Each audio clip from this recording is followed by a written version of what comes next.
Today, we're inside of the Show Me Reptile shop, one of the Midwest's biggest reptile stores. And get this, we've got 3 locations across the state of Missouri. But getting here was not easy. So before I even tell you my story, or if it's even worth it to own a shop, let's talk about some of the things that we offer and some of the things that people don't even ever purchase. So let's start with the Big Dripper. You know, the Big Dripper is used to drip water on like your chameleon or your lizards, you know, things like that. A lot of people don't really even buy that. They prefer something like the Reptile. You know, the Reptile, it's automated. You fill it up, plug it in, set it on a timer, and it's good to go. And another thing that people hardly ever buy is aspen bedding. A lot of people over the last couple years, they've moved to more naturalistic substrates so they can build out their bioactive enclosure. And one of the last things that nobody ever really buys is river pebbles. But what they do purchase is our feeders. Treat all of our feeder insects like their pet. And why is that? Happy, healthy feeders create happy, healthy reptiles. Definitely. Can you talk about the gut loading process of it? I see you have that orange thing in there, carrot. Yep. So talk about that. What is gut loading? Why is that important? So if your animal's eating a feeder, an insect feeder that has, a loaded gut, that's why it's called gut loading, those nutrients are going to pass over to your animal that you're feeding. So it's super important to send your insect feeders out hydrated and with full stomachs. Perfect. And in turn, your animal gets great quality. Yeah. I mean, in turn, your animal's healthy and gets a good quality feeder. And what is that? This is cork bark. So this is something that people purchase a lot of. People buy a lot of wood, believe it or not.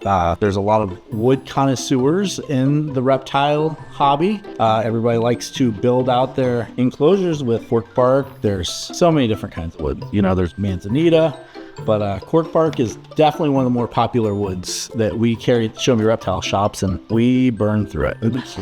I can see the shelf over there is empty, but it's for good reason. I mean, people are coming in to buy it. So we definitely have to restock. People are coming in on a daily basis buying wood for all of their animals. What do you got there? Bearded dragon. This is one of the favorites, I imagine, in the hobby, especially for newbies and experienced people as well. Oh yeah, yep. People love bearded dragons, and they love leopard geckos too. This is usually the gateway reptile. So we keep a wide variety of animals at the shops, from frilled dragons to sulcata tortoises to tegus and tomato frogs. We actually got these from Thai Parked Iguana. He breeds all kinds of iguanas for conservation, and this is one of the cooler species we have in the shop right now. What is the name again? He is a melanostrona. And what makes these guys special? So they are an endangered species, typically. They're also a smaller species iguana, so they don't get as big as like Steve over there. They stay maybe the size of my arm. They're a type of spiny tail iguana. Cool. But he's gonna look totally different when he's bigger.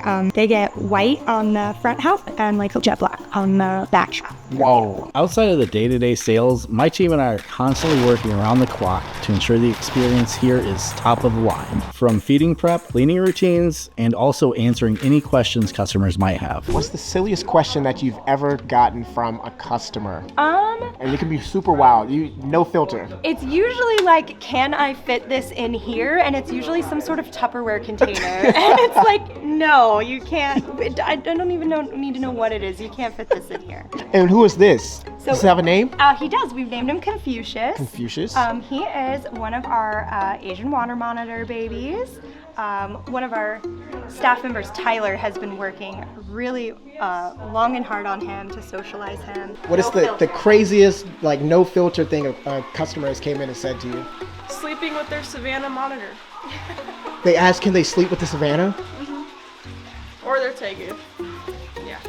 Well, you might wake up with a few bites, but... Yeah. So a lot of you guys might know me from the Show Me Reptile show, an expo I started here in St. Louis a little over 10 years ago. And I created the Show Me Reptile show because I wanted to create a better place for people in the reptile community to come, and I wanted to kind of push some standardization in the industry and just make this a better place for everybody.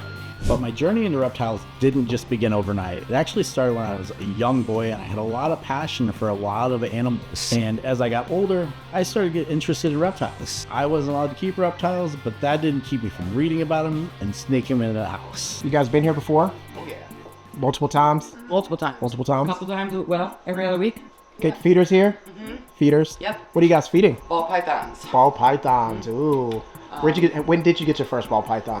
Reptile 6 years ago, 7 years ago. Is it here locally or online? We did the Show Me Reptiles. What?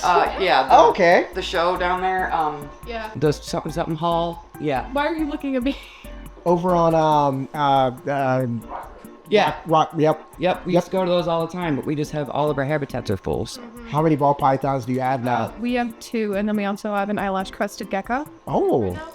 Cool. And what's that mean one? What's that? It's a yellow, real beautiful snake. It's just Some mean. pretty firehead ghost. I don't know. Okay. Yeah, and the I other lost the one's, card. the other one's just a common ball python, but he's He's a big snake. huge. Wow. How far are you guys traveling to come to this shop? No. Oh, not far. Not at all. far. We love this place. Yeah. We do.